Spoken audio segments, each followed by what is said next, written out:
I did everything right and they indicted me. And I don't know what the I'm doing. Antifa! Hello, everyone, and welcome to this very special and very important live stream that we are doing Sunday afternoon, EST, Eastern Standard Time. We are, of course, going to be talking to you about Iran, and that is why we do these extra streams, because there's so much happening, and also because my regular live time, which is 7 p.m. EST on Tuesdays, is not very conducive to people who live in other parts of the world. We started this, years ago before we were doing so much international coverage. And so that's a reason we do these additional streams. And so to make sure that you don't miss them, please do subscribe at youtube.com/The Katie Halper Show. You hit subscribe and then the bell. Obviously, this is totally free. It's just a way to make sure that you don't miss them. And also, please do like the stream, because that helps bring more people to the stream and helps with fight against the algorithmic suppression. If you can swing it, of course, please do become Patreon supporters at patreon.com/The Katie Halper Show. Again, that's patreon.com/The Katie Halper Show. And for $5 a month, you get bonus content. If you can't swing that, you can still make the show happen, because we could not do it without your support. For $1 a month, so that's $12 a year. Again, patreon.com/The Katie Halper Show. So we are about to be joined by two very important guests, very great perspectives that you absolutely do not hear in mainstream media. One is show favorite, Dr. Mohammad Marandi, who's professor of literature and English literature and Orientalism at the University of Tehran. And another show favorite, Haim Zabner, who is a historian, the author of An Army Like No Other, How the Israel Defense Forces Made a Nation, and he is himself an Israeli, I guess, self-exiled Israeli based in London. So we're just going to start the show right now and bring them on and find out the latest in what is happening in Iran and to Iran and what Iran is doing about it. Hi, Dr. Marandi, welcome. And hi, Haim. And hi, thank you. Of course. Thank you very much for inviting me. You must be one of the most tired people around, Dr. Marandi, because you are always appearing on shows that will, not just shows that are friendly, but adversarial shows ranging from Christiane Amanpour to Piers Morgan. So you must be exhausted physically and emotionally. And of course, I can't imagine what it's like to be in Tehran right now. So let's just start off by, can you share what it's like there? Well, just 15 minutes ago, there were sounds of explosions. Right now, across Tehran, there are mourning ceremonies in the major squares and roundabouts. So there are large numbers of people gathered in different parts of the city. They don't want, I suppose they don't want all of them in one place. But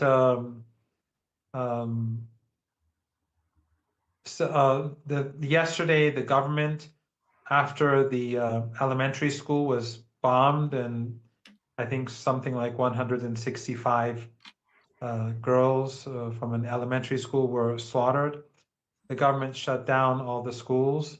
So schools are closed, and universities are closed too.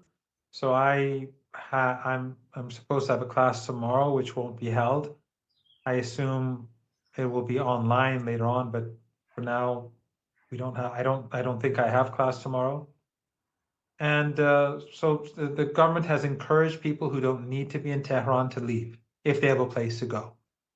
So it's less crowded, but not that crowded. And the streets are packed with people. I was speaking to a couple of my friends who are on the streets, and they were saying it's extremely crowded, but they're sort of they're in mourning, and their ceremonies to commemorate the martyrdom of Ayatollah Khamenei.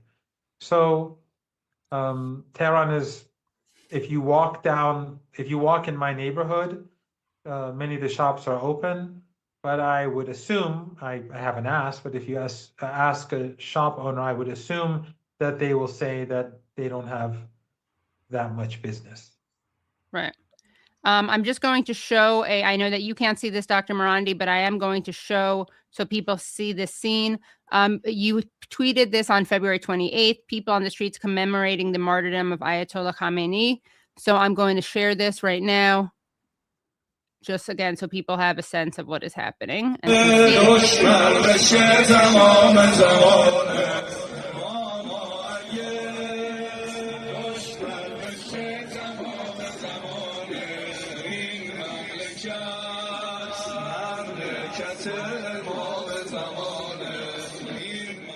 And can you tell us what they're saying, Dr. Marandi?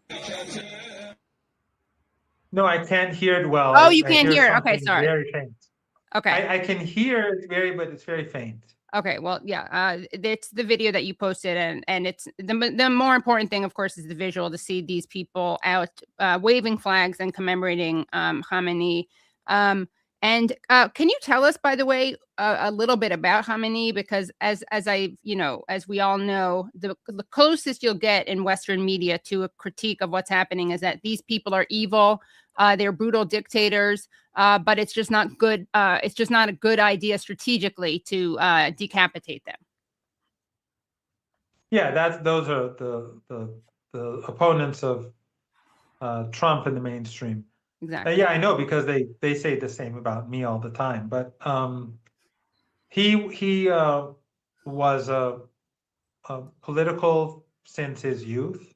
He was arrested many times under the Shah. I think 6 times, but I'm not quite sure. He was exiled to Sistan and Baluchistan, where he made a lot of very good connections in that part of the country.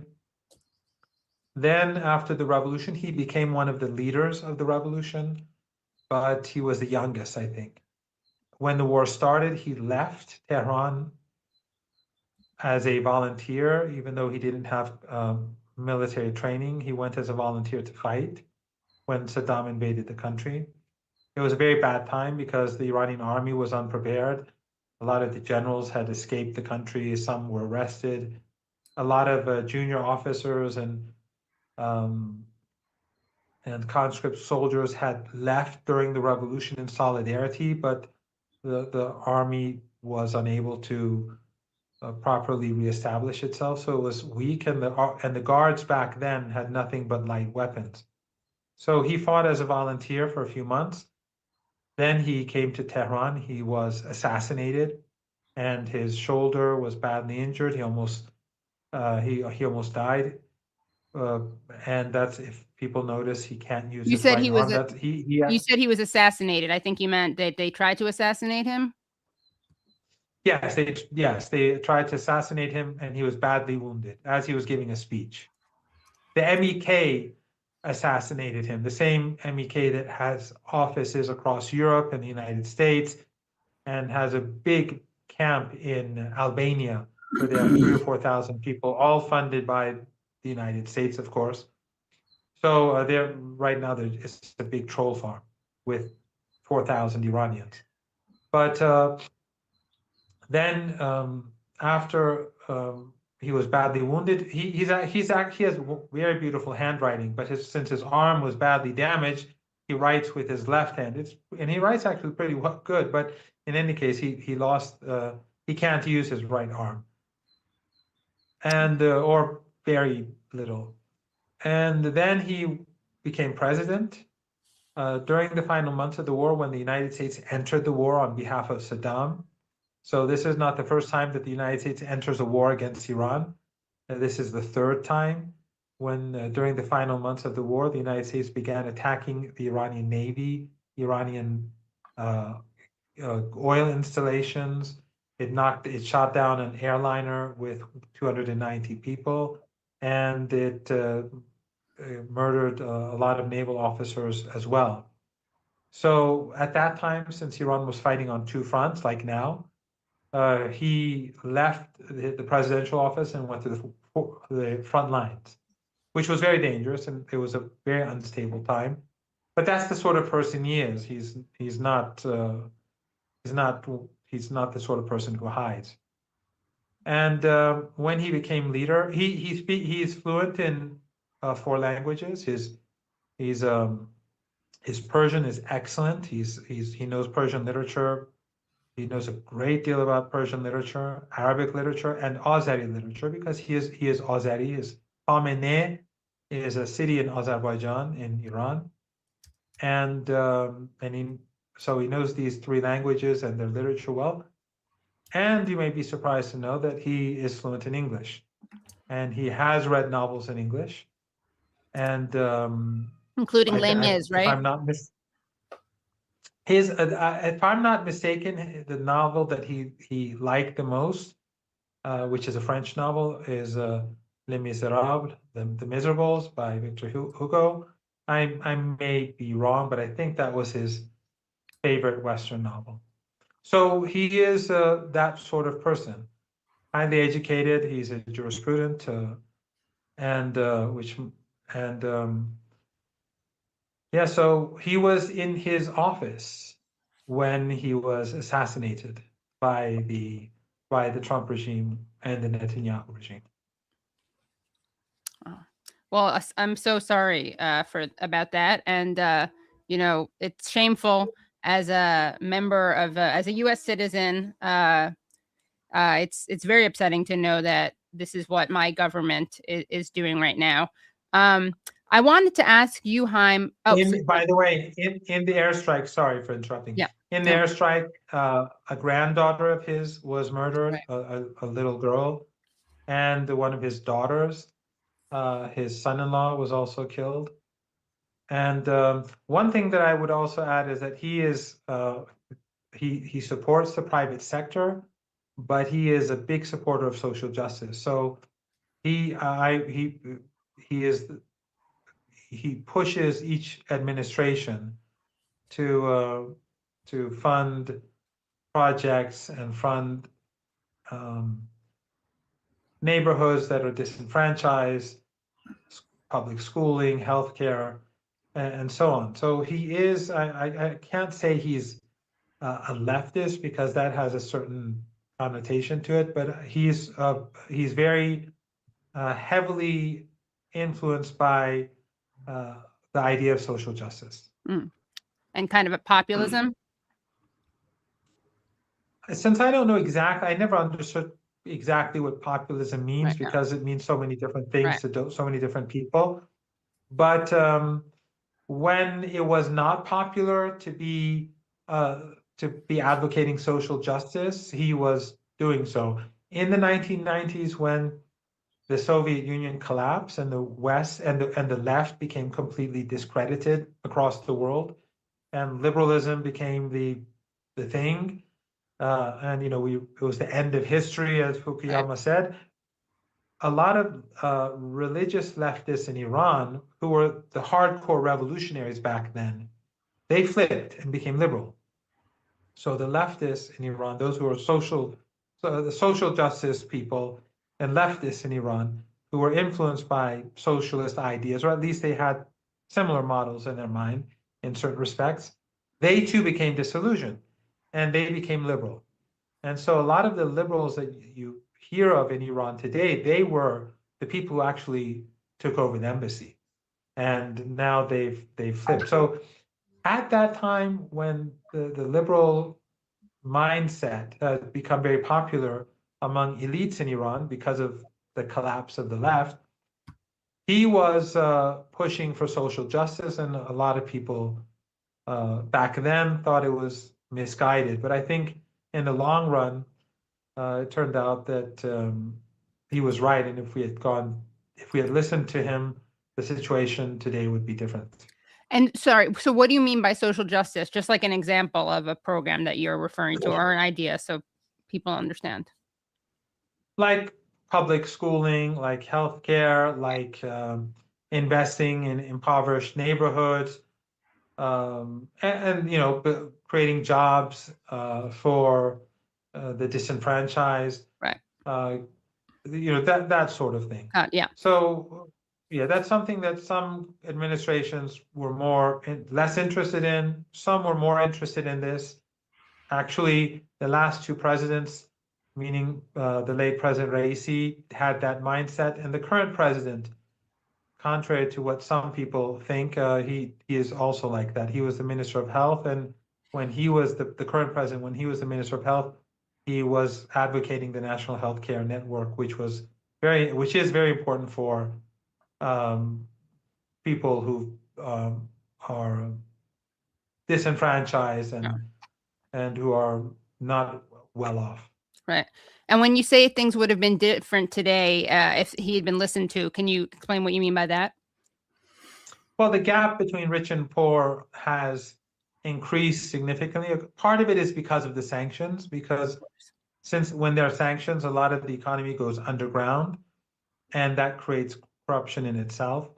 But policies that some of the administrations pursued widened the gap between rich and poor. It's not like the United States where you have like, I don't know, something like BlackRock and that it's not that bad.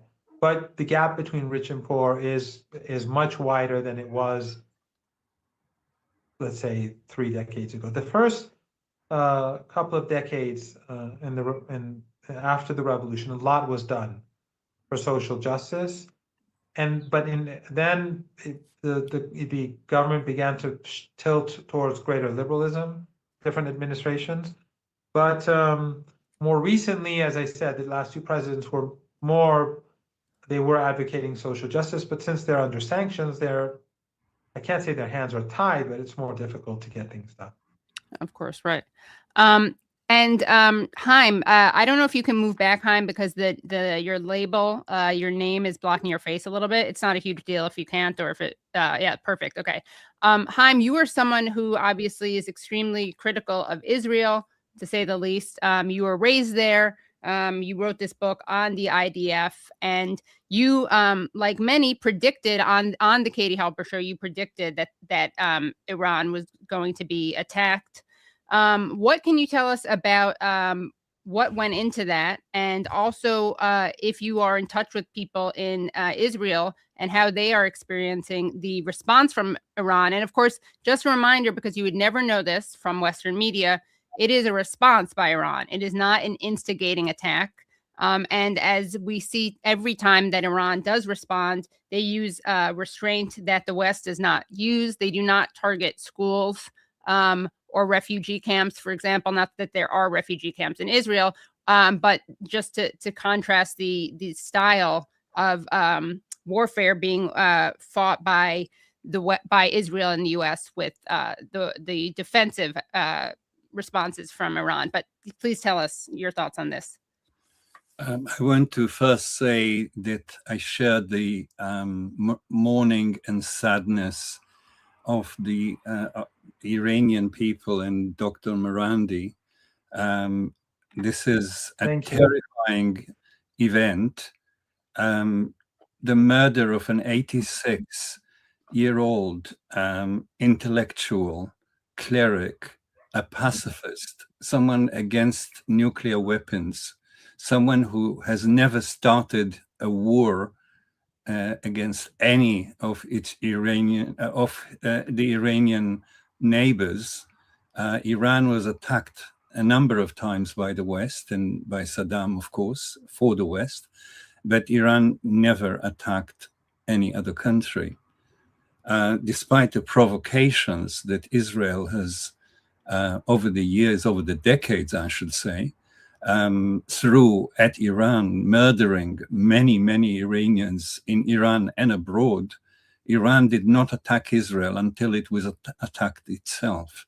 So I think I want to express the solidarity and shock of people in the movement that I have helped to found, Jewish Network for Palestine.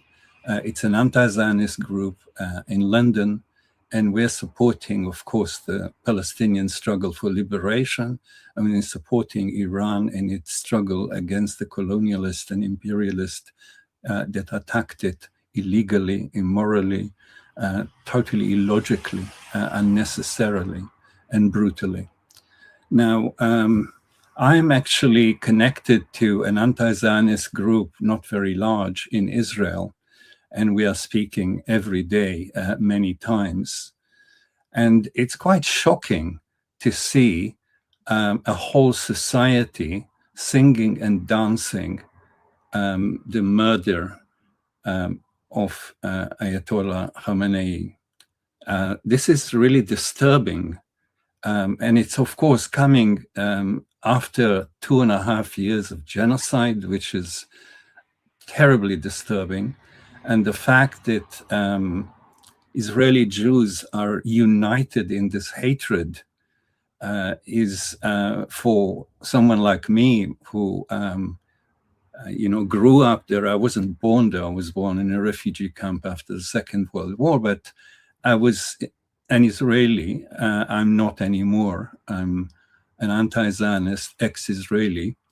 It's still shocking to see Jews doing something so un-Jewish. The actions, the reactions, the happiness about the brutality that they are affecting.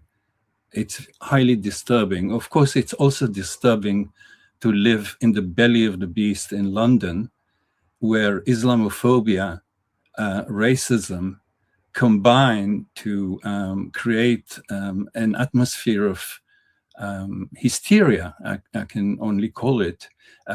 For many weeks, myself and a small group of Iranian and other friends have tried to move the main anti-war organization, Stop the War Coalition, to call for a demonstration, a public large demonstration against the coming war. We've tried this for a month or so. They refused to meet us. They refused to discuss this with us. And the only reaction was, when the war will start, we'll call for a demonstration. This is an organization that in 2003, and I was involved, called for a mass demonstration against Britain and the United States because of the plan to attack Iraq. Now, Iraq was not a peaceful country. It attacked and kept attacking Iran for 8 years, causing enormous damage to the Iranian people and to the infrastructure and to morale and to the society. It also attacked Kuwait, as you know. So Iraq was not a model country by any chalk, but we came out, 2 million of us came out before the war and said, Iraq, it does not own and does not have and does not use weapons of mass destruction. This is a lie. It did not attack the United States on 9/11. This is also a lie. And we are totally against the West attacking Iraq.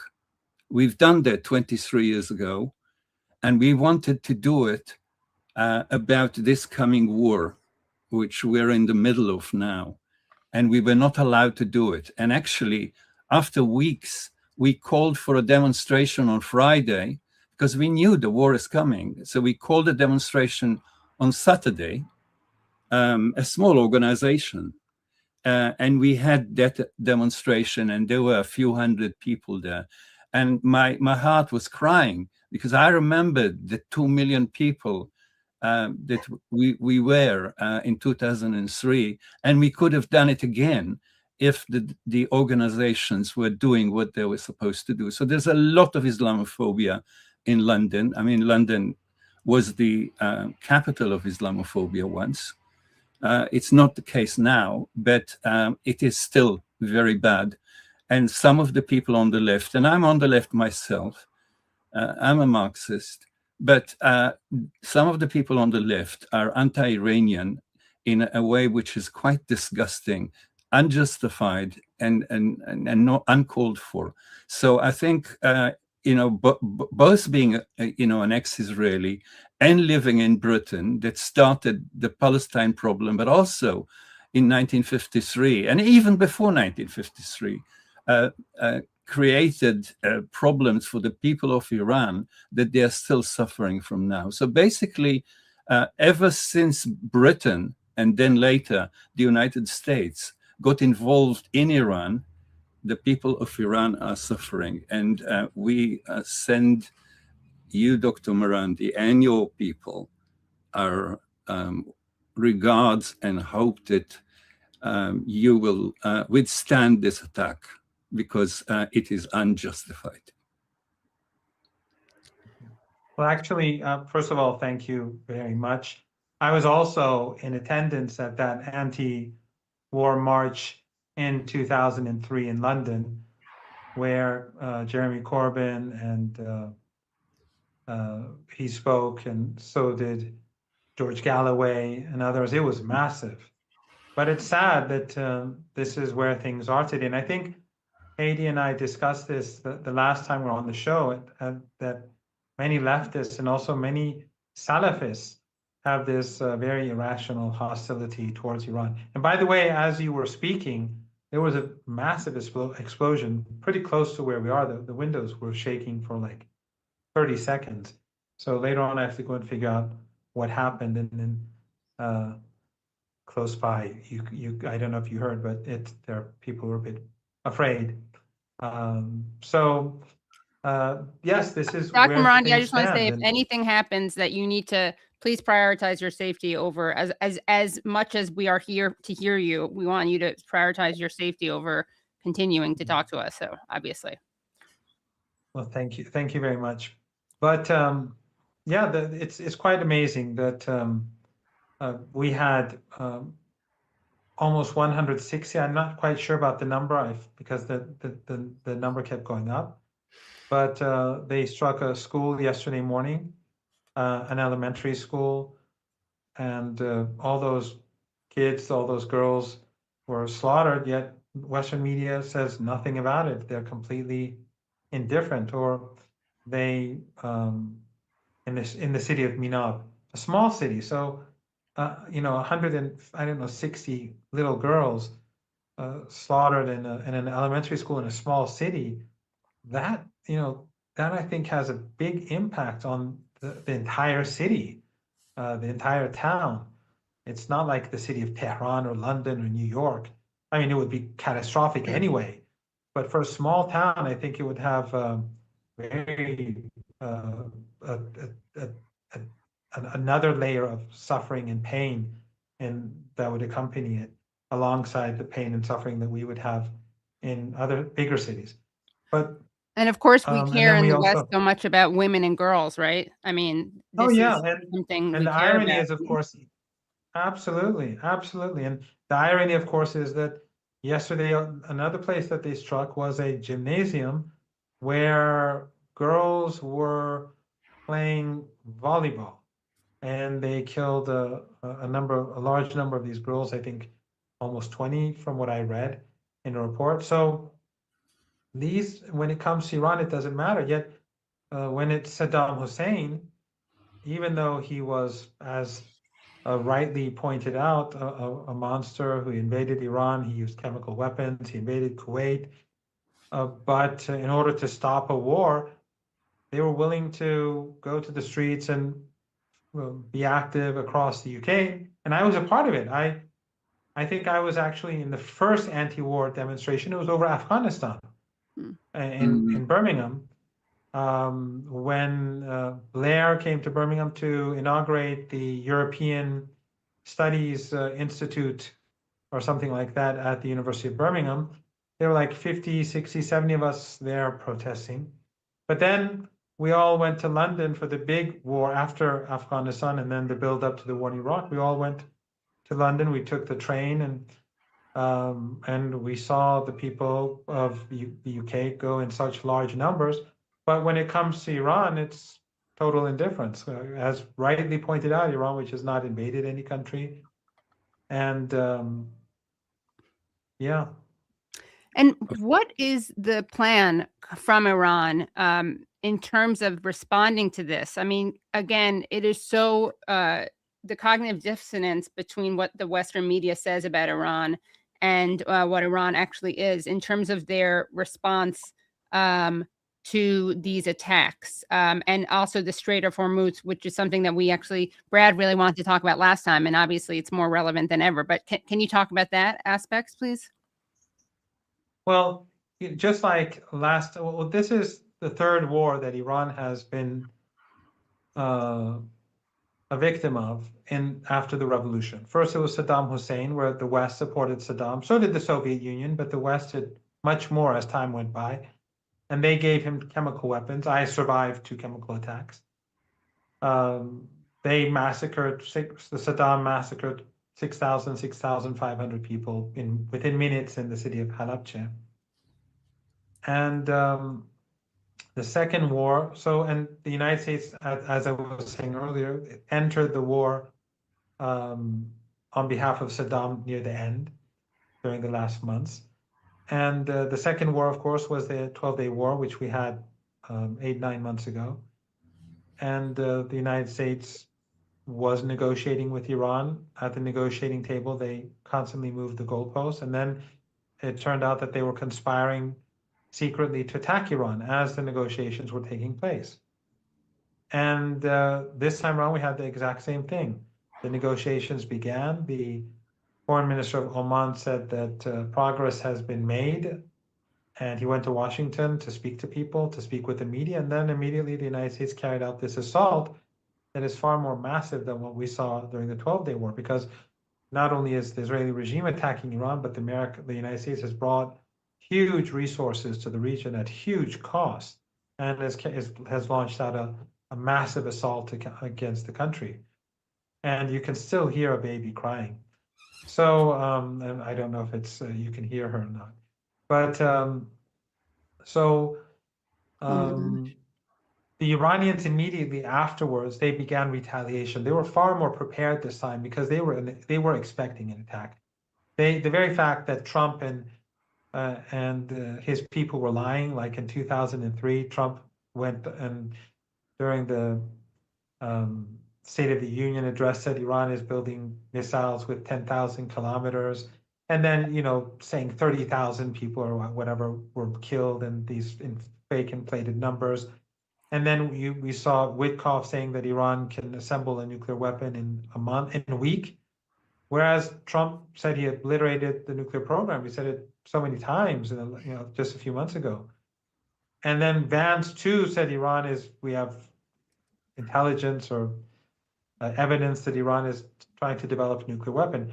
All of that is inconsistent with what Trump said before, and also what U.S. intelligence has been saying for many years, and continues to say that Iran is not developing a nuclear weapon. Tulsi Gabbard just testified a few months ago, pointing that out. But Trump said in response that I don't care what she says. Right. So when Trump said these things, and then Witkoff and Vance were saying these things, then people in Iran said, well, they're preparing for war. They're trying to fool people into believing that Iran is some sort of imminent threat to the United States. And so this time, and also they've been preparing for 8 months anyway. Everyone knew that the United States would come back and the Israeli regime would attack again. It's in the nature of the regime. So the response, the retaliation began very swiftly. Last time round, when the Iranians were caught a bit off guard, it took, I think, some 17 hours. This time round, I think within an hour, the Iranians began striking. And they've been striking on multiple fronts this time because the Americans are also involved. So they're striking U.S. assets in the Persian Gulf and in the Arab countries because the United States has bases in all of these Arab family dictatorships in the Persian Gulf. And so Iran is at war with the United States, or it's responding to the U.S. war against Iran, let me put it that way, and the Netanyahu war against Iran too. So it's fighting on multiple fronts as we speak. And as I said, ever since the program began, there was one really big explosion, which was close by, and another one that was further away.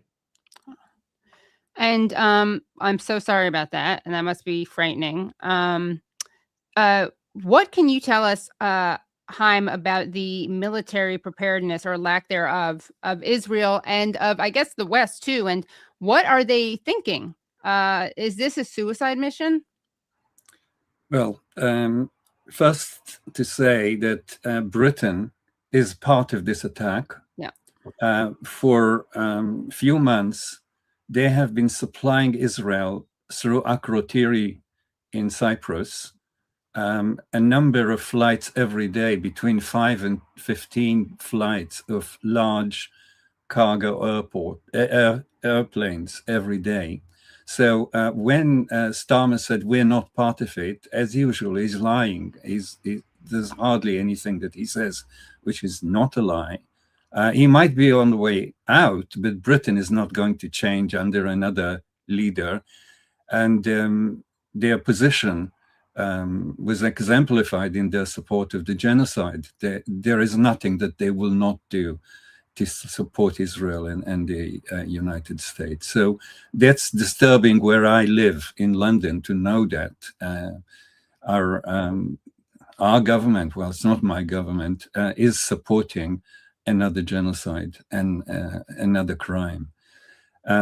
What happens in Israel is impossible to know, actually, because there is total censorship and punishment promised to anyone who publishes details. But we see quite severe damage and large explosions all over Israel in this system that I'm part of anti-Zionist people connected. Some information is shared. I don't want to put those people into, danger, but it's obvious that the Israelis are keeping mum about what is happening, and there is major damage. Dr. Marandi has said many times, and I follow you very carefully, Mohammad. You said very many times that Israel, in a sense, is one of the problems, not the problem. And the problem is around Iran and the Arab countries. And this is a terrible thing that they have done. All of them have offered their countries, their economies, their gifts, of course, to your own president. And basically, they allowed the West to use the Arab space as a space of war against Iran without precedent. So Iran is not just fighting the West, but is also fighting most of the Arab countries that are part of this. And that's very shameful. First of all, the Arab countries are Muslim. And I don't understand what is in it for them, apart from their own destruction. In Israel, they are now talking about destroying Turkey next, Pakistan, and Egypt, and Saudi Arabia. So Saudi Arabia is serving, I'm not talking about the other countries, they're all serving the American cause. And at the same time, they are putting themselves in danger of being the next to be attacked. So this is really idiotic. What I'm very worried about, and I'll be very interested to hear what you have to say about this, Dr. Marandi, is I think that Iran can and does cause damage to Israel. It's not standing aside this time. And I don't think it should have at all been negotiating, because the negotiation was just a ruse and a cover-up for the attack, like the first time. There is no way you can negotiate with Kushner and Witkoff or with Trump, and the Russians have found that out as well. So what Israel is now facing is destructive. They may well regret, and I hope they do regret, what they have done. All the damage, not just in the last 2 days, but all the damage that they have caused to Iran over the years.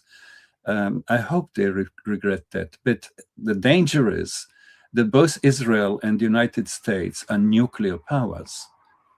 And as the run out of ammunition, which they will. And the Americans will run out of ammunition, I believe, before the Iranians. We know that from the 12-day war, where they came running to the Americans. The Israelis came running to the Americans and said, "Get me out of here. We're running out of, missiles, and we can't. Our defense is short."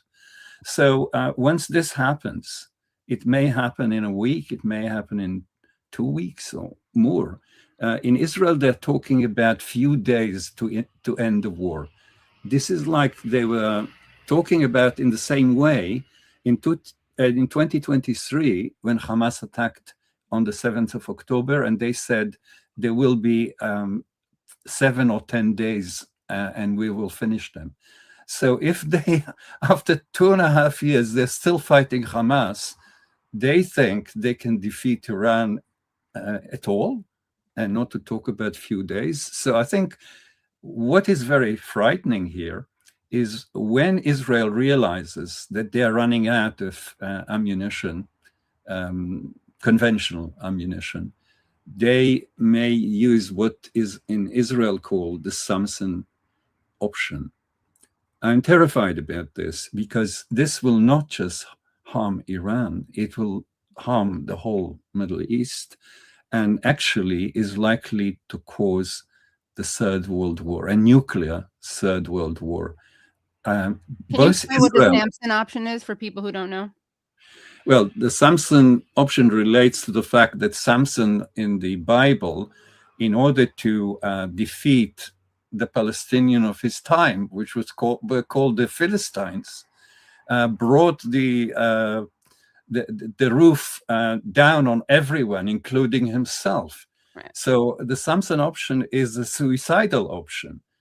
And Israel is the most likely country everywhere, anywhere, to do that.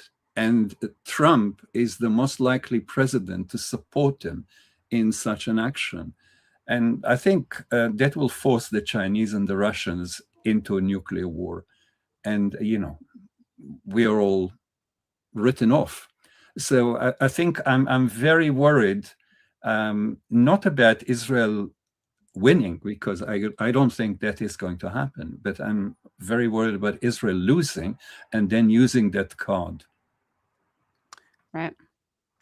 So a question to both of you is what on earth, and I know we're not inside of people's minds, but what is motivating this? Because there's so much talk of the U.S. doing Israel's bidding. And of course, there is a very strong Israel lobby, but it's not like there aren't neocons in the U.S. government. And it's not like there isn't a kind of indigenous native, as in native to the U.S. government. I'm not talking about people, obviously. What is behind this? I mean, you have Jewish Zionism, you have Christian Zionism, you have this Greater Israel project. In fact, Brad just texted me.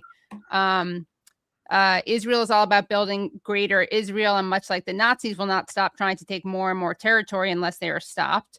And here we go. Okay, but in the case of Israel, its support in the West is rooted in Christian evangelicals. Oh wait, I didn't see. Can you show the first one, Brad? Your first one? I only see this second one.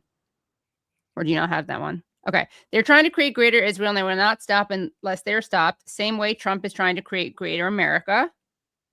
But in the case of Israel, its support in the West is rooted in Christian evangelicals et al., who believe this is all in pursuit of bringing about biblical prophecy or whatever. But Israel is all about building Greater Israel, and much like the Nazis, will not stop trying to take more and more territory unless they are stopped, in my opinion. So, I mean, this is how does the world deal with this? I keep saying that there has to be some kind of global cooperation. That we don't have the Soviet Union anymore, right? Obviously, the only way it seems like the West, and it's not just the West, I guess the West and its Arab enablers or its Arab conspirators, collaborators, can be stopped is if the many governments that are less powerful unite together and cause, military damage or economic damage. What is to be done? I know it's an overwhelming question, but Dr. Marandi and then Haim, please. Well, first I'd like to ask, I'll respond to the question about why Iran negotiates, if that's okay. Yeah, of course. Contrary to what they say in the West, and I'm sure that three of you know this quite well. Oh, 1 second. Sorry to interrupt you. Please, this is not out of insecurity or self-validation. We have over 15,000 people watching, and very few have liked. And I know that's not because you don't like it. It's just because I haven't trained you yet well enough, because we have a lot of new people. Like the stream, because you don't want the bots. We do have more bots than usual to win. And also you don't want the algorithmic suppression and tech bros to win either. They don't want people hearing this.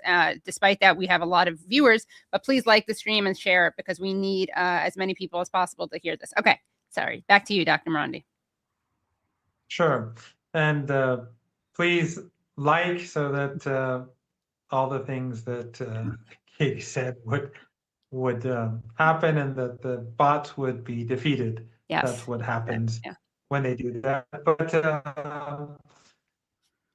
basically, Iran is a country which has very diverse schools of thought and very different world. But in the West, they say it's a dictatorship, and so it's it's a one-man show or one-man rule. It's not at all like that. So in Iran, you do have a significant number of people who believe that we should negotiate, and they think that there may be a solution. I agree with you. During the first series of negotiations and the more recent ones, meaning 8-9 months ago, and now, I was convinced that we're not going to get a solution.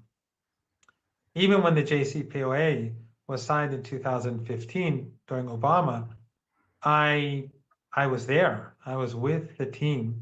Right. And I told Dr. Zarif, who was the foreign minister back then, that I don't think the Americans are going to abide by their commitments. And they didn't under Obama. You were an advisor. I was a media advisor, yes. A media advisor. Okay. So I've been skeptical for a long period of time. But there are a number of things. One is that if the state, if the government, if the administration, or at least parts of the state, or public opinion want to negotiate, and the government or the state decides not to do so, then if something happens, the Americans will say, exactly, there was a solution, you refrained from even talking, so it's your fault. Right. And you know how Western media works, you know how Western think tanks work. As we speak, we negotiated, there was progress. The United States again carried out a blitzkrieg attack, and Western media is blaming Iran. And even those who are opposed to the war, they say Iran is evil, but we shouldn't attack. And in a sense, in the previous show that we were talking, I believe that these people are just as bad as the neocons, because they legitimize aggression by saying that the Iranians are evil or the Venezuelans are evil. No, if anyone's evil, it's the country that wants to wage war, not the victim. So that even using that language and opposing war enables war, because it sort of it attempts to, or at least effectively legitimizes it, or makes it seem legitimate, not that it really is legitimate. But in any case, so if there's war, then these people will say, look what you brought upon us. We could have had a solution, but you were stubborn, you refused to talk. So the Iranians negotiated. It's useful for internal politics, internal public opinion, but also external public opinion, because again, the Western media is hostile towards Iran. So at least if the Iranians are trying, or at least as seen to be trying, then countries in the global South that have influence, they would understand, or they would see that, yes, the United States is not being honest. The United States is just using this as a ruse, and it is secretly conspiring. In both cases, that's what the United States did in the last year. That the negotiations were simply a tool so that the United States could attack Iran. That's my interpretation. So I agree, but I do think that it is necessary at times to negotiate, because if you have and remember, the United States and Iran is unique in this regard. The United States and the West have built an elaborate Persian language media apparatus that's hostile towards Iran, hundreds of media outlets. There are more anti-Iranian media outlets outside of Iran than there are media outlets inside Iran. And they're extremely hostile, and they're very well funded. And there are troll farms in Albania. They have one that, as I said, posts thousands of people. So these media outlets are constantly trying to, based on the interests of Western governments, tell Iranians that you could have had a deal, but you insisted, your government insisted, they were stubborn, they were mule-headed, and we were forced to act. Of course, that doesn't legitimize war anyway, but you get what I'm saying. So I think in many instances, the government or the state has to do certain things that may seem useless and a waste of time, but it does so in order to, well, in case, let's say there's a 1% chance that somehow Trump comes to his senses and actually does a deal, well, they will take that opportunity. But the other 99% is that they want to show the Iranian public as well as the international community that we're not the problem. Right. Yeah, very true. And then we get to your much deeper question, which I'll do the listening. Okay. Take it away, Haim. Easy question: how to stop Israel, which is acting like the Nazis, basically. Basically, Israel and the West supporters, yeah. Israel is the destructive engine, the chaos engine of the West. This is how it started since 1948. It joined the two decrepit empires in 1956 by attacking the brightest light in the Arab world, President Nasser, and his Pan-Arabism program of having a new modern Arab world. The minute that he talked about that, he became a target. And Egypt became a target, of course. And so Israel started with the colonial powers and is still with the colonial powers. One thing which is good is that the colonial powers are in serious decline, in terminal decline. And Israel is sharing also this terminal decline. I believe that Zionism is on the way out because it is a movement of the 19th century and we're living in the 21st. But that might be too optimistic. But what is in it for Israel and what do we need to do in order to defeat it? Israel is living on death and destruction, on blood. Yeah, it's a kind of a militarized vampire nation. They live on producing death and destruction and advertising it as a way of selling their wares, which are all causing death and destruction. And they sell it by the unwritten line tried on Palestinians in Gaza. They don't need to tell anyone that that's what they have done. Actually, a lot of these weapons don't work. And we've seen that in the 12-day war. But they sell. That's the most important thing. And now Europe, due to the situation in Ukraine, Europe is a great buyer of those systems that don't work, like, Kippad Barzel, all those systems that don't work are selling very well. They're also selling to India. India is a major buyer of Israel, and India, of course, is a nuclear nation.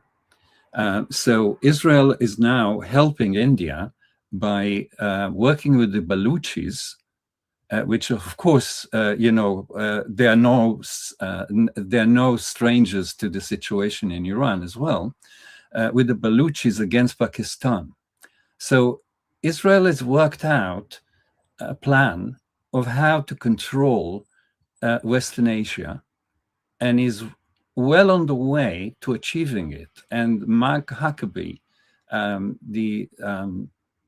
shall I call him the ambassador of Israel in Israel?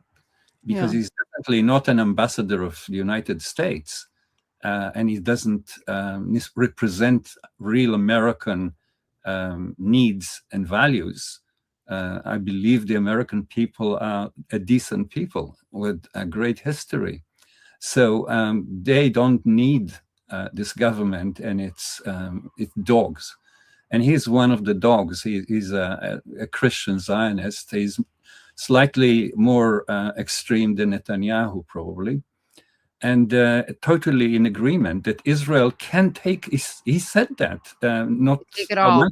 Yeah, take it all, we'll help you. Yeah, take it all. So all this is done for a reason. The Israelis act with a lot of sadism, but sadism is not the motive. The motive is control. The motive is running the Middle East. And Iran is standing there as a great opposition to that aim and objective of Israel. So unless the way they think about it, unless we move Iran out of the way, and that means total destruction, it's not Venezuela. They can't do that. And they know that. So what they want to do to Iran is total destruction of the state, the society, the culture. I mean, Iranian culture is 5,000 years old. So we're talking about a destruction on so many levels. They're talking about returning Iran to the Stone Age. This is the kind of talk that Israelis are very good at. And they're very good at killing little babies, the children, tens of thousands of children already in Gaza in the genocide. So the first thing they did actually on the first day is killed those little girls. This is in a sense a signature of the Israeli system. This is their signature. And they have good information and intel on Iran. And yet, this is the first thing they do. So they didn't do it by mistake. They did it because they wanted to do it. They wanted to break the morale of the Iranian people. The Iranian people are stronger than that. I do believe that. So this is functional. This brutality, this cruelty, this madness is very calculated. It is functional. It is there in order to take over the Middle East. And that's why Iran, and later, they're now talking about it in Hebrew every day, Egypt, Jordan, Turkey, and Saudi Arabia will have to disappear as a functioning state. Now, remember, they're not just talking. They have done that in Libya, in Syria, in Iraq, in Lebanon, in Yemen, in the Horn of Africa. Everywhere where the Israelis touch, they touch with death, with death and destruction. And the societies will take maybe 100 years to come back to where they were before the Israelis were involved. So I want to end by saying that this is no longer about Gaza. It's not even about Iran. It is about the project of controlling an important part of the world, which Iran is at the heart of, which Iran has been at the heart of for the last thousands of years. And that's why they will attack it, because it is an important cultural and now also an important nation in many other ways. I mean, not least of all, Iran is an industrial force, despite the attacks, despite the fact that since 1953, the West has not allowed Iran to breathe. I mean, the Iranian society, the Iranian people, the Iranian culture.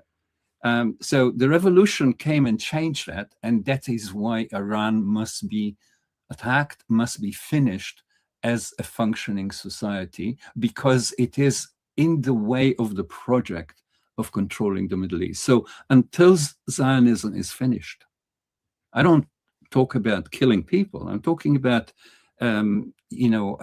ideology. You mentioned the Nazis, Katie. Yes, that's what we're talking about. This is an equivalent of, for Jews to come up with something which is an equivalent of Nazism is a terrifying thing. It really is a sad reflection on humanity. Until that ideology and that practice is brought to a heel, none of us is safe. So what can we do? Well, we can do a lot of things, actually. BRICS is not doing enough. Yeah. I'm saying this not because I'm against BRICS, but because I think it has to do more in order to save our legal systems, in order to save the UN. Maybe the UN is not possible in order to save the world, maybe, and humanity. Exactly. Yeah, to save humanity, to save the planet first. And all this, the wells burning, the explosions. Gaza now is unlivable because they poisoned the air, they poisoned the earth, they poisoned the water, they poisoned the sea. We must stop Zionism so we can get Israel out of the UN. Why is Israel in the UN? Within few years, South Africa was removed from the UN because of apartheid. Now, Israel is 1,000,000 times more evil than South Africa ever was. So why is it still in the UN? Why is Israel the only country that never suffered any sanctions?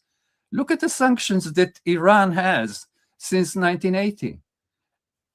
Within a week of Russia moving into Ukraine, it's immediately suffered incredible sanctions. There are sanctions against China. There are sanctions against many countries, but not against Israel. What's the reason for that? So I think we have ways of controlling things like this, but we are not actually employing those methods. Why are people still trading with Israel? They didn't trade with South Africa. Why are universities in my country here working with universities in Israel, which are training the murderers?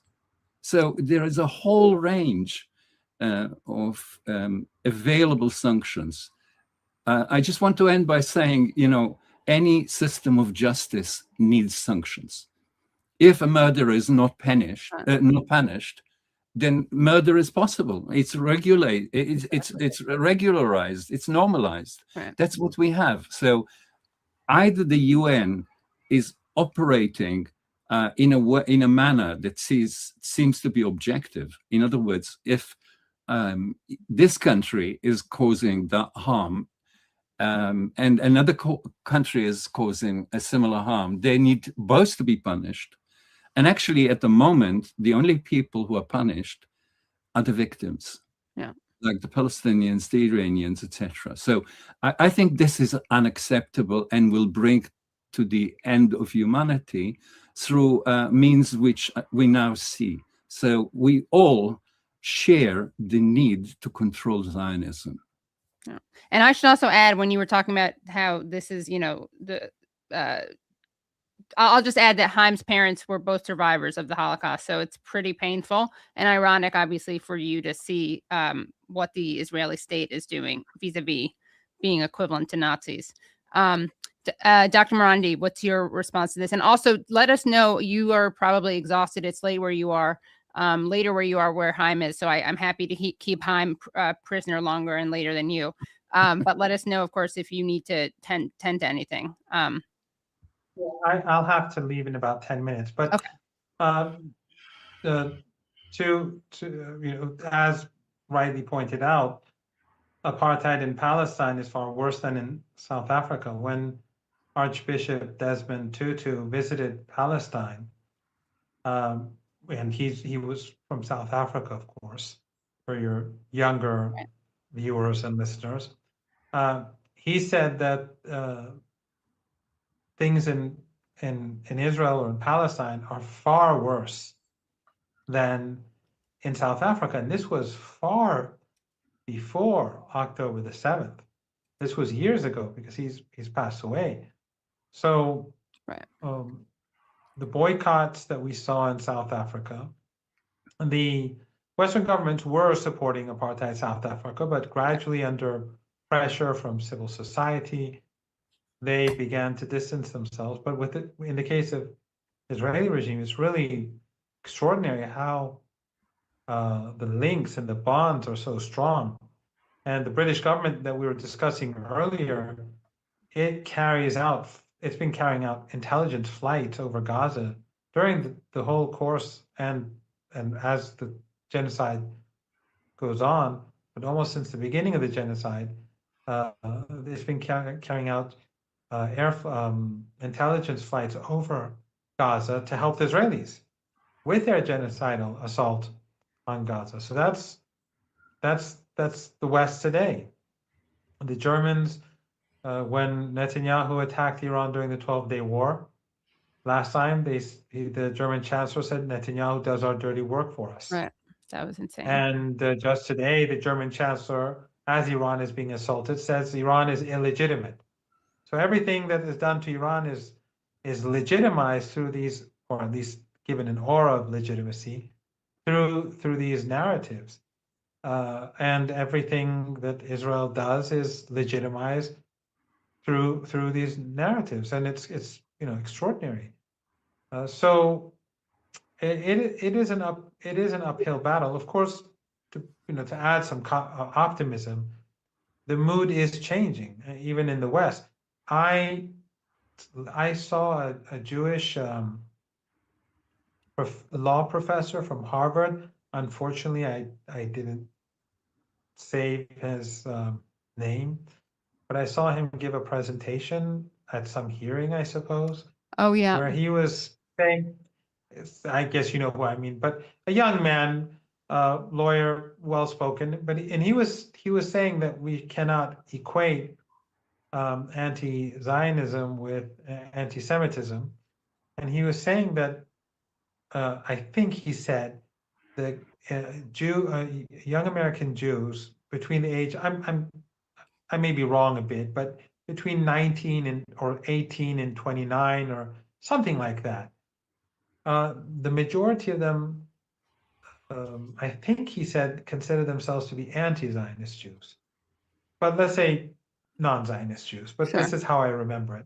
It was online. It was on YouTube, so I'm sure your viewers could find it. We can, But the point is that the mood is changing, and young people in the United States think differently than the older generation. And we saw the poll come out, I think it was Pew, I may be wrong. I have a terrible memory. But a couple of days ago, where for the first time in the United States, the sympathy for the Palestinians is greater than for Israel. So you see the young Jewish population, young Americans in general, and of course across the world, it's even more so because the United States is the most heavily propagandized country in the world and the most pro-Zionist, especially with the very large number of Christian Zionists that they have. And Huckabee, of course, the outrageous things that he said may seem outrageous to us, but to that segment of the Christian Zionist population, I suppose they see it all as absolutely acceptable. And I personally think this is unofficial Western policy and unofficial US policy. Just like the two-state solution, it was never really Western policy.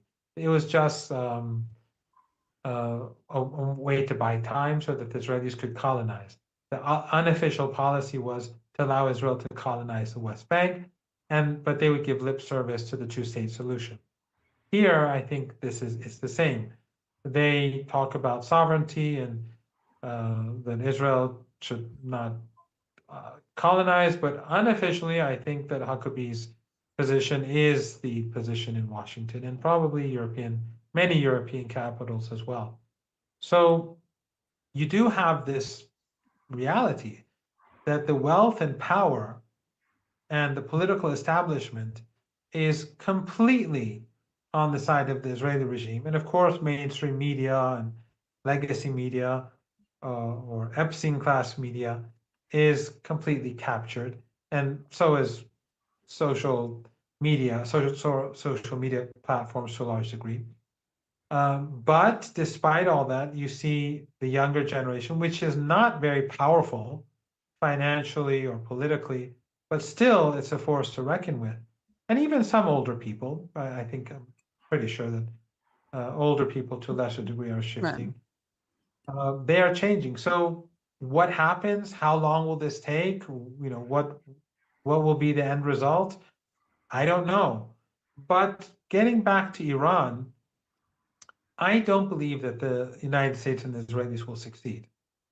And I personally think that murdering Ayatollah Khamenei and making him a martyr actually strengthens him and strengthens the resistance and makes people more determined and steadfast, not just in Iran, but also in Iraq and other places where the resistance has a lot of sympathy and support.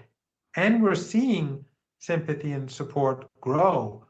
The number of people in different countries in different parts of the world that have shown support and for Ayatollah Khamenei over the last day and a half is quite extraordinary. But I think that ultimately the Israeli regime and the Americans they'll fail the war. In war, everyone loses. I mean, war is just a terrible thing. I've lived through war, and I can say that with great confidence. In war, everyone loses. But relatively speaking, or let's say, for the United States not to win, that's a failure. And I think that the cost of this war, both financial, direct and indirect, and the burden of the war is going to increase. And I think that ultimately Iran is going to deal the United States and the Israeli regime a strategic defeat. It will come at a great cost. As we've been speaking, as I said, there were at least 2 explosions, one very close by. And so, I'm sure some people are either dead or injured or property has been destroyed or, this is going on day and night every day. So I don't want to ignore the reality that war is a horrible thing.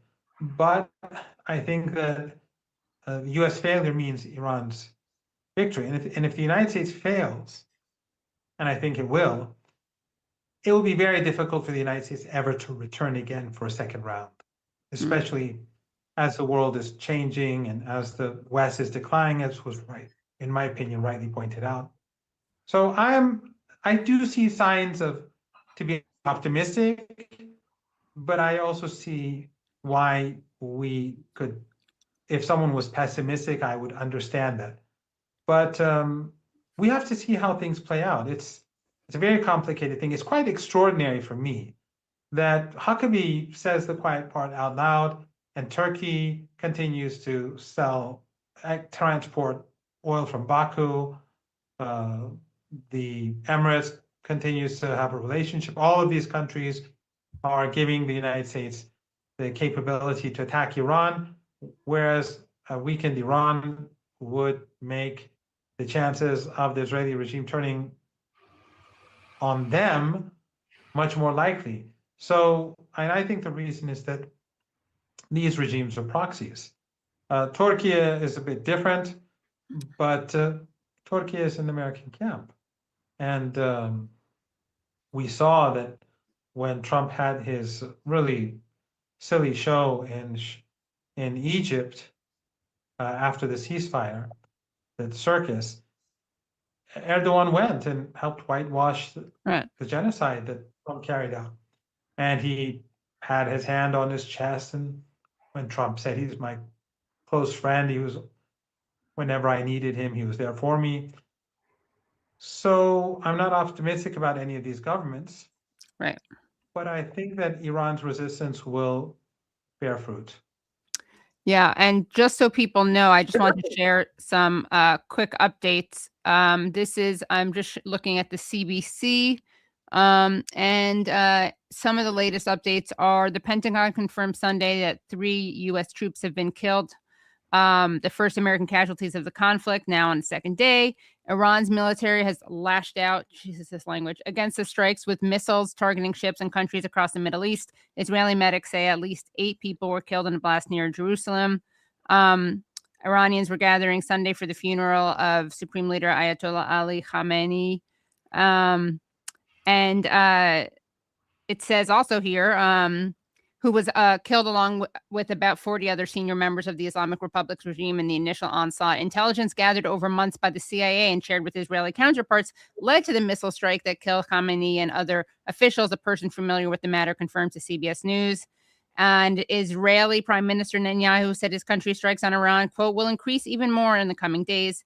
And, quote, President Trump said he's agreed to speak with Iran and said the military operation is proceeding, quote, ahead of schedule, end quote. And also, apparently, there are going to be talks between Trump and Iran's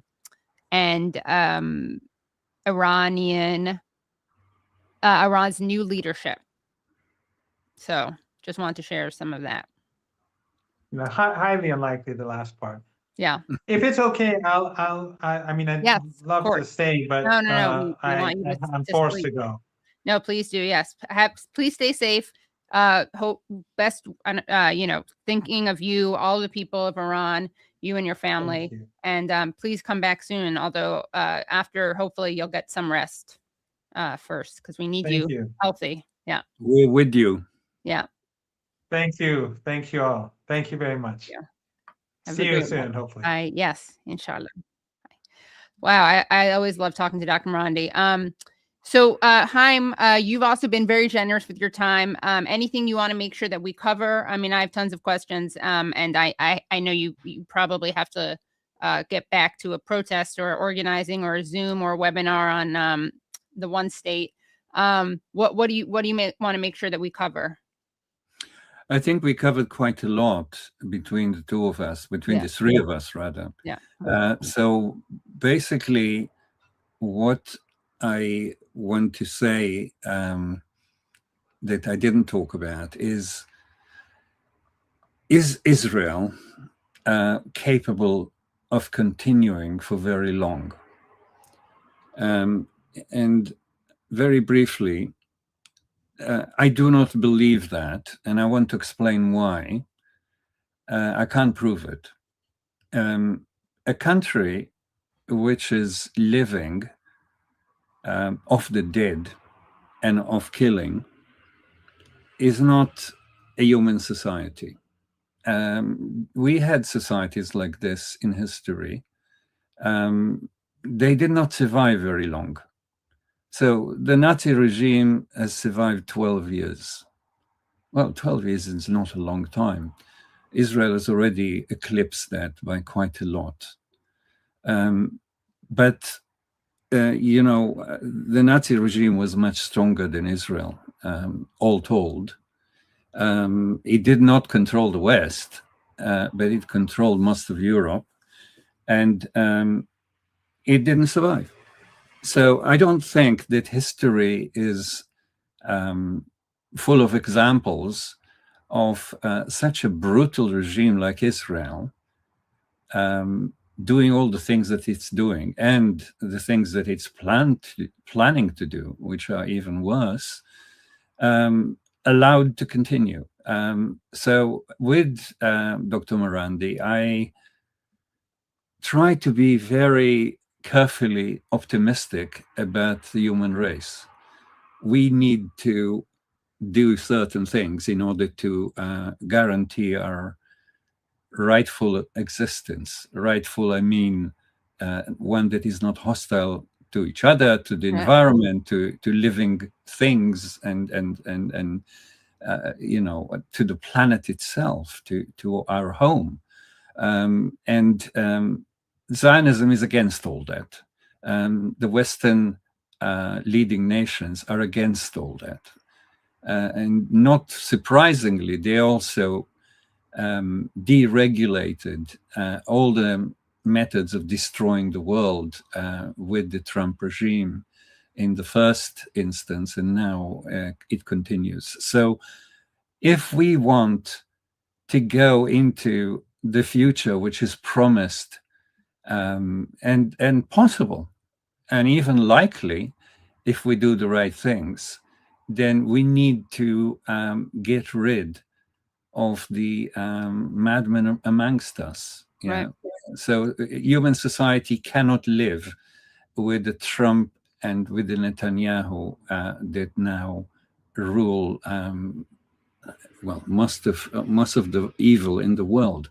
And the question, does Netanyahu run Trump, or does Trump run Netanyahu, I think has now been resolved. And I'm not going to say the obvious, but Trump is not running Netanyahu. I wish that was so simple.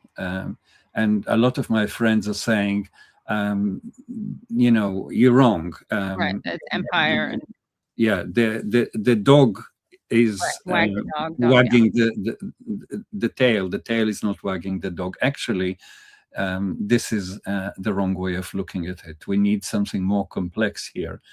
And we need also the Epstein class and the Epstein button that Israel is holding on Trump and on many others in the West. So I don't think that society, the society of Trump and Netanyahu, is not allowing us a future, any of us, and probably capable of destroying the whole world in a matter of weeks. As long as people are going to act on this, act on their fear that this is what is prepared, we will survive and maybe even live well if we allow equality and peace and justice. We can do that. We must do it. So I don't think Israel has a future as a society because it is built on death. So the same is also true about the empire. If the empire continues with its 1,000 bases, probably a little less than 1,000 this week, military bases all over the world, then all of us will perish. What we need is cultural bases, not army bases. What we need is exchanges, not fire exchanges. So I think that is why I feel that we all need to do the minimum that will finish Zionism, that will finish predatory capitalism of the kind that is now ruling us, so that we can share the future that humanity actually should share. So I'm not very optimistic, but I think the more people understand it, the safer our life will be. Right. Well, I just do want to ask you if it's okay to respond to a couple of video clips, because do you have about 10 minutes? Sure. Okay. So because Dr. Marandi, the way we do the setup, wasn't able to see them, but let's take a look at some, because media analysis is just so important. Let's take a look at this clip. We have Women, Life and Freedom woman. What is her name? Masih Alinejad, who's an Iranian American activist, propagandist. She went on CNN and spoke to Jake Tapper and ripped into leaders against regime change, including Zohran Mamdani. Let's take a listen to what she had to say. Really get it how and why some of the leaders of free world, they're really allergic to the term regime change. Stop being allergic to regime change, be allergic to dictatorship. This is 21st century. Believe me, getting rid of these barbaric regime and mullahs, the people of Iran can be better allies for America, for Europe, for the free world.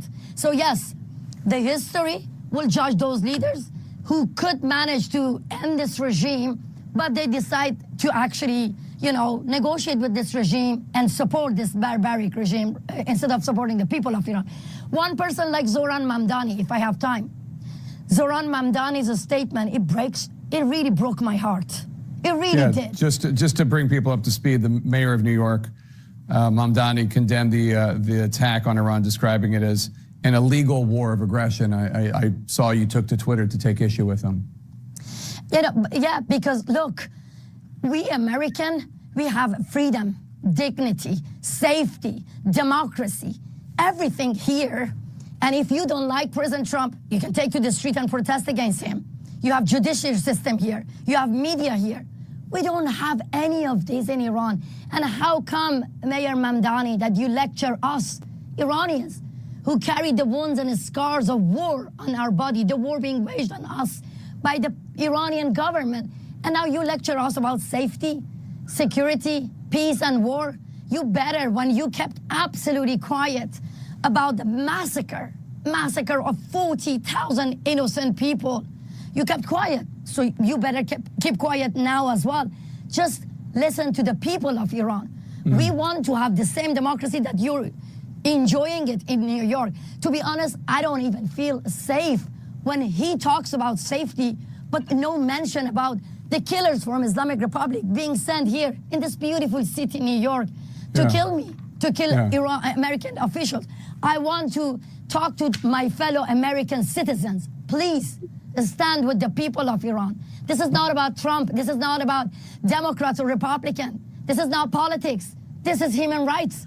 This is about people who want to have a normal life. I have a daughter, I have a son, and I want to go back and hug my family members. This is about just having a normal life. Okay. I think this woman is in great need of help, is all I can say. She is really off the hook and off the wall. The Iranian people indeed need help. They've suffered the American Empire and the British Empire since 1953. And it's about time that they are left alone to do their own arrangements. And when we talk about women, actually, women in Iran have more rights than any other country in the Middle East. 60% of them actually major in a university. Now, these figures are not equaled by the United States.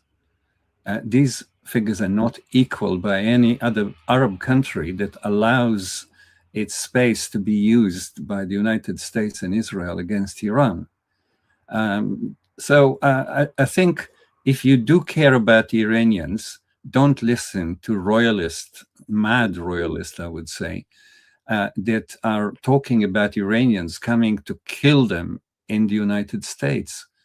It actually is a reversal of reality. I think she is attached or detached from reality, and she needs psychological help, not political analysis.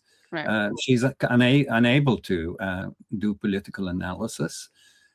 She's speaking about something she doesn't understand, but she probably is in a situation that she needs urgent help.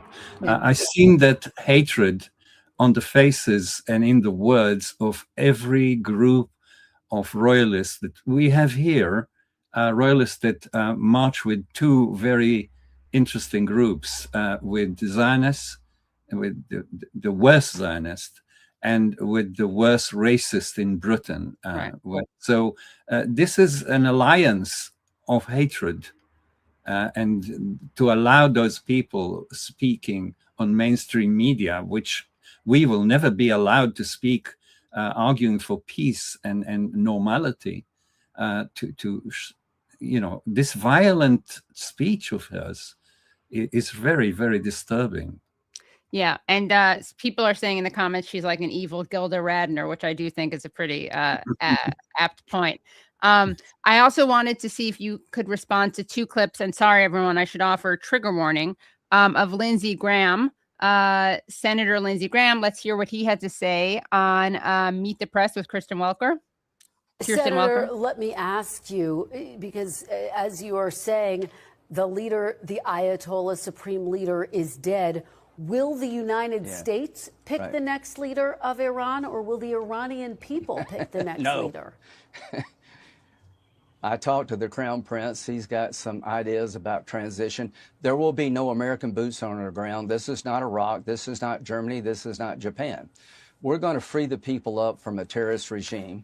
And the goal is not only to help the Iranian people to chart a new destiny, to make sure no matter who takes over in Iran, no matter who it is, no matter who the people pick, they cannot become the largest state sponsor of terrorism. They can't fuel Hezbollah, the Houthis, and Hamas. They can't have ballistic missiles. They can't have a nuclear weapon. They will be out of the terrorism business. So the people will pick. As to the people, choose wisely. We want to be your friend. We'd like to have a good relationship with you going forward, but that is up to you. Okay, so that's Lindsey. And then I want to play one more clip of him. In Iran. But America first is to kill people who wish us ill with a record of trying to destroy us in the region, to take them off the table.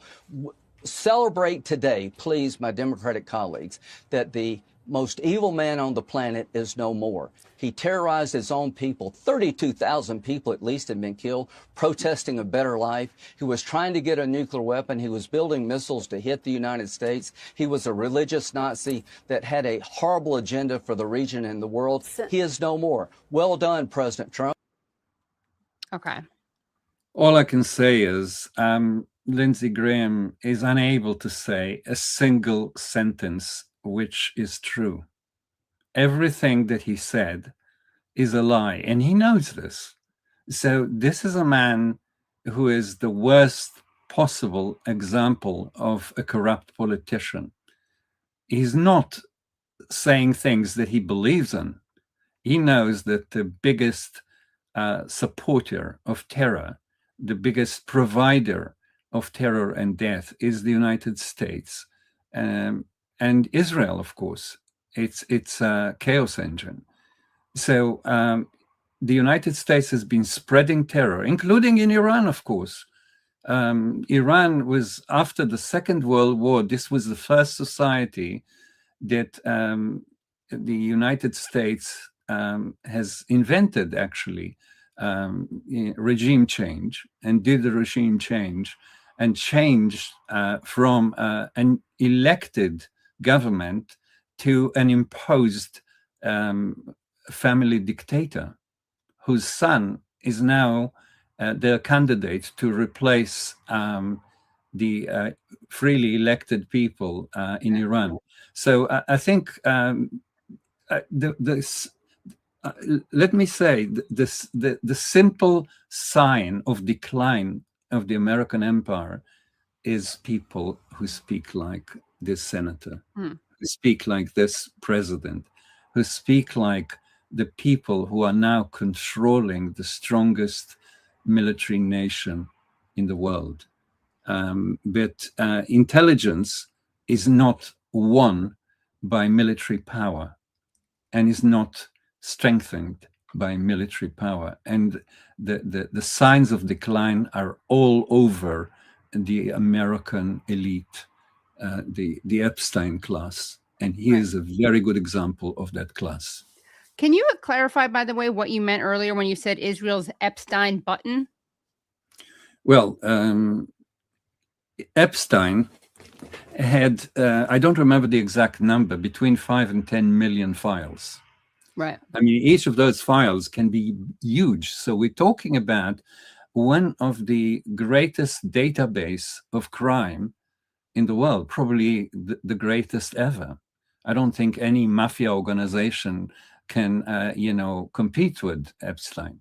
And we have to ask ourselves a simple question. I think people are asking themselves, why? What was he collecting all this for? what, is an amateur collector of emails, of, kind of spicy pictures, sexy behavior, and worse, pedophilia and the rest of it. So I don't think this was just a madness of Epstein. It was functional. He was collecting evidence. Now, who was he collecting evidence for? Well, I think that's clear. Some people are trying to hide their tracks by saying that he was collecting evidence for Russia. Oh my God. That's a bit of a Unbelievable. joke. Yeah. No, Russiagate So is not if you look for who he collected the evidence for, you don't look any further. It's very clear. So this is basically a mafia collection of evidence about people that can be used by those who have the evidence. And therefore, there are Epstein buttons for every politician in the West. And they use them, and they use them all the time. So first of all, you entrap a politician, and this is what Epstein has done so well. And once you entrap him on record and on camera and on email and so on, like he did to so many, well, even to Noam Chomsky of all people, yeah? He was a very gifted entrapper of powerful people. Once you do that, you have your Epstein button. And when we could see that President Trump was not very happy when Netanyahu came to see him, because Netanyahu came to give him orders. Yeah, he gave him the plan, and that's what you're going to do, Donald. And if you don't do that, we press the Epstein button. That's what I mean. And the signs of unhappiness were quite clear, because I don't believe Trump likes wars. There's something about that which is really strange. He doesn't like wars, and he sometimes really wants to end them. But he is unable. He's entrapped not just by the Epstein button we're talking about, but by the people who pay for him. Yeah, the Zionist millionaires and billionaires who are financing him, all the gifts that he has collected in his very dicky business career, which is a failure. It was a failure, his business career. So what he has done is made this into a success politically. And now he is a prisoner of a whole system, which for the first time is very visible. The system is visible, the system is evident, it's very difficult to deny it. And he is very worried that more and more comes out. And that's why he's doing his best to keep the last bit of thousands and thousands of files, which include him, to remain invisible. I hope he fails, because I believe in the wish of Americans for a democracy. It has been clear every day of the existence of the United States. So I believe in the American people, like I believe in the Iranian people. I don't believe in the Israeli people, because they supported by 97% the genocide in Gaza, so there is nothing to believe in. But the American people are not like that. You called it, and this is such a great and scary term, you called the Gaza genocide the most democratic genocide in history, given the strong support that it has in Israel. And, you know, as Norman Finkelstein says, this is not a state project. It is a national project. And I think it's very easy for people to think, oh, no, in Israel, it's just like in every other country. You know, you have the government and the people. And I mean, there's a teeny minority of people there who I think see what Israel's doing. But it's important to remember that this is an entire, as you wrote about, I mean, this is an entirely militarized society. You know, the fact that most of the criticism of Netanyahu is not criticism about the force he uses against Gaza. It's stuff about like judicial overhaul or failing to keep people safe on October 7th. So Sorry, but I cut you off. So unlike Israel, you do have faith in the American people. I just want to end by saying that yesterday, as the war started, the head of the opposition in Israel, Yair Lapid, posted something which is quite disgusting, saying there is no more government and opposition. There are no more parties. There's no more discussion about politics.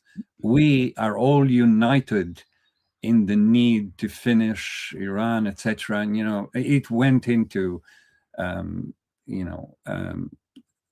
hyperbole about the war that they think they've already won by starting it.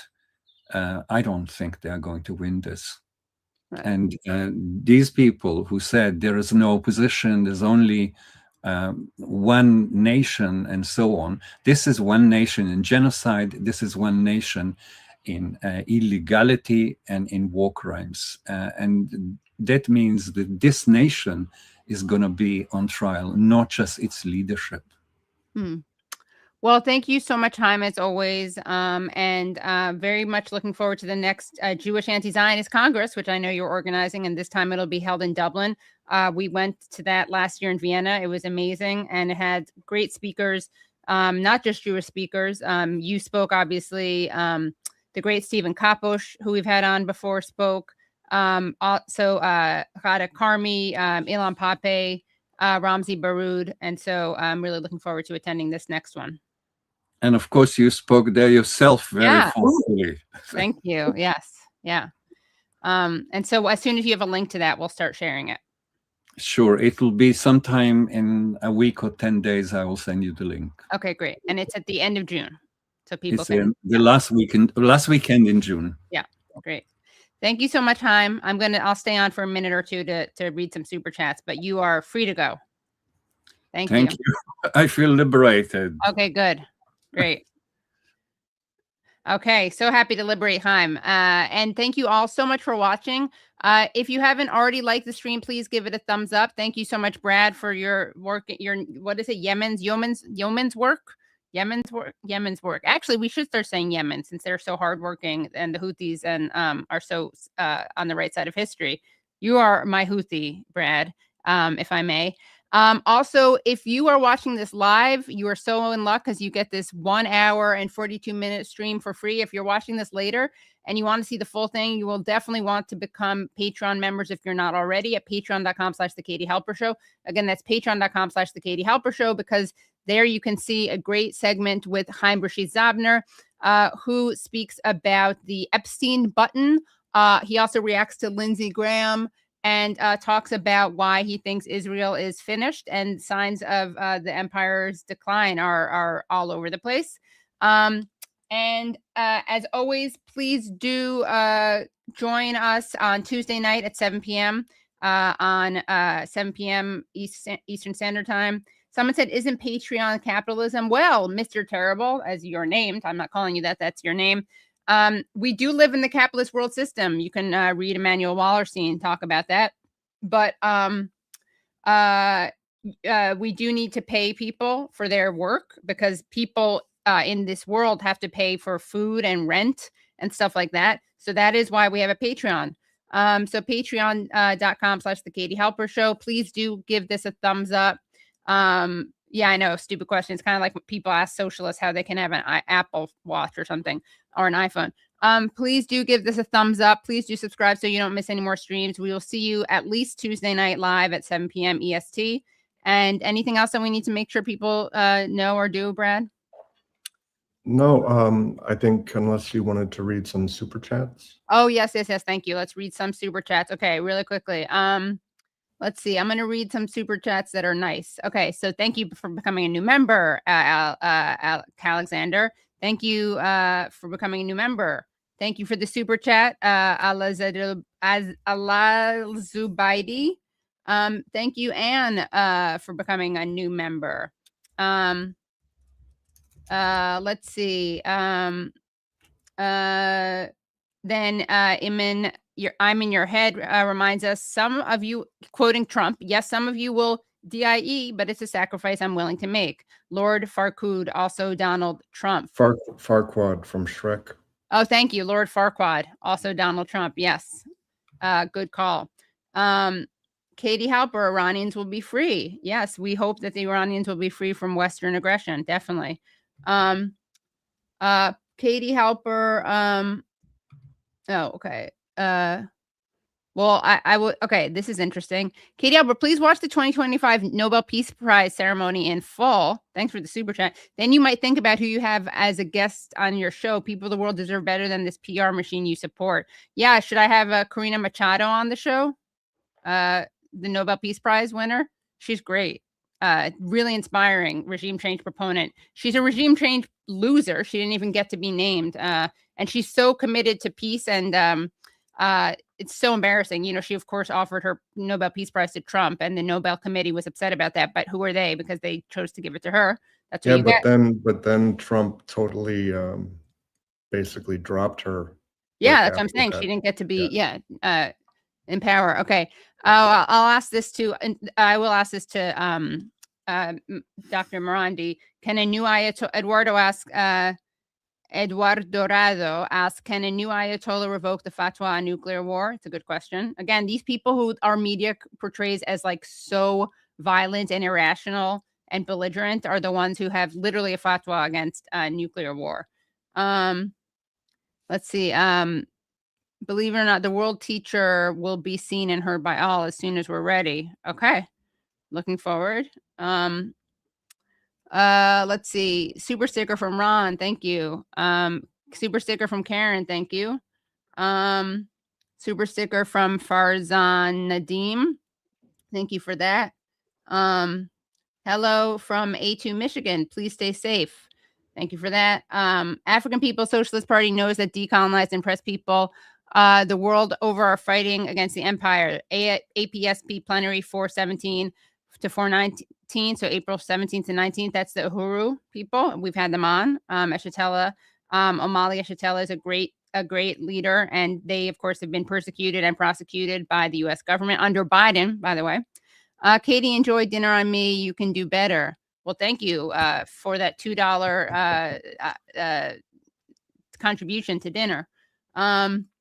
And thank you for your super chats. I like when our critics donate to the show. Thank you. Super sticker from Good Natured Zabner. Oh, okay. Sorry.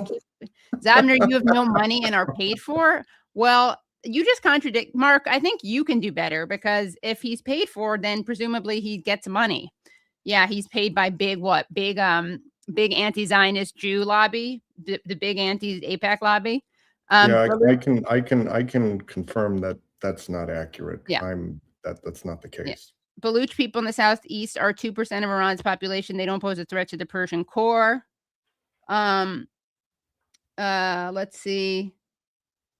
Okay, as an Arab, I cannot be unhappy. This is from Hocus Pocus. As an Arab, I can not be unhappy about the downfall of the Iranian regime. At the same time, I cannot be happy about the destruction of the great Persian culture. Okay. Smash that like button. Yes. New member. Thank you, John, darling. And new member from T. Newman. Thank you so much. Marandi, you have zero voice without the West. I don't know what that's about, but okay.